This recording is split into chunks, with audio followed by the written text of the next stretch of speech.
रामायण क्या है? एक रात की बात है। माता कौशल्या जी को सोते में अपने महल की छत पर किसी के चलने की आहट सुनाई दी। नींद खुल गई। पूछा कौन है?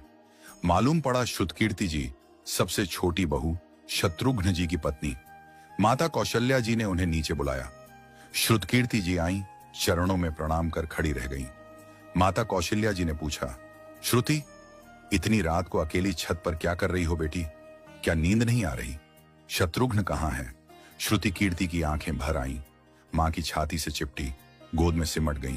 बोली, मां, उन्हें तो देखे हुए 13 वर्ष हो गए। उफ! कौशल्या जी का हृदय कांप कर झटपटा गया। तुरंत आवाज लगाई। सेवक दौड़े आए। आधी रात ही पालकी तैयार हुई। आज शत्रुघ्न जी की खोज होगी। मां चली। आपको मालूम है शत्रुघ्न जी कहाँ मिले?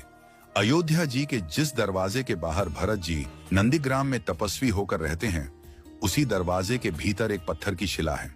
उसी शिला पर अपनी बाह का तकिया बनाकर लेटे मिले। मां सिराहने बैठ गईं, बालों में हाथ फिराया तो शत्रुघ्न जी ने आंखें खोली। मां! उठे, चरणों में गिरे।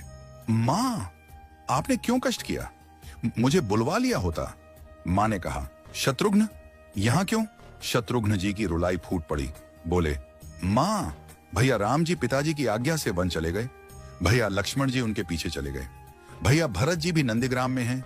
क्या ये महल, ये रथ, ये राजसी वस्त्र विधाता ने मेरे ही लिए बनाए हैं?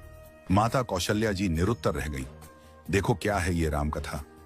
ये भोग की नहीं, त्याग की कथा है। यहां त्याग की ही प्रतियोगिता चल रही है और सभी प्रथम हैं। कोई पीछे नहीं रहा।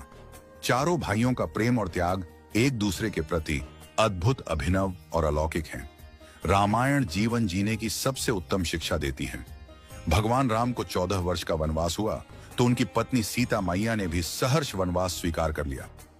परंतु बचपन से ही बड़े भाई की सेवा में रहने वाले लक्ष्मण जी कैसे राम जी से दूर हो जाते?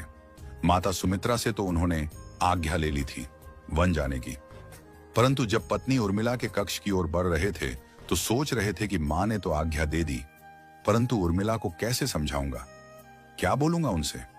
यही सोच विचार करके लक्ष्मण जी जैसे ही अपने कक्ष में पहुंचे तो देखा कि उर्मिला जी आरती का थाल लेके खड़ी थीं और बोली, आप मेरी चिंता छोड़ प्रभु, श्री राम की सेवा में वन को जाओ। मैं आपको नहीं रोकूंगी।